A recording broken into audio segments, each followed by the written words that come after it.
In this tutorial we will discuss about how we can create a ChatGPT account.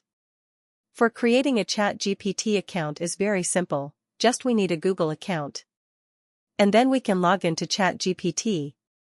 And after this, we can start using ChatGPT. Now this is the interface of ChatGPT. In the below, there has a text box. Here we have to write our questions, and ChatGPT will give our answer.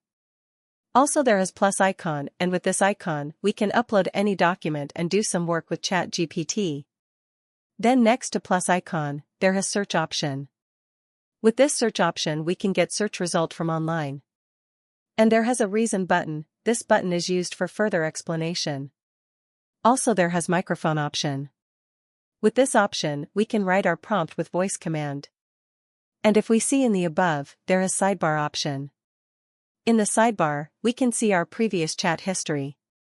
And if we want to start a new chat, then we can use the new chat option. Also from the ChatGPT drop-down section, we can upgrade our ChatGPT, and if we want, we can do temporary chatting in ChatGPT.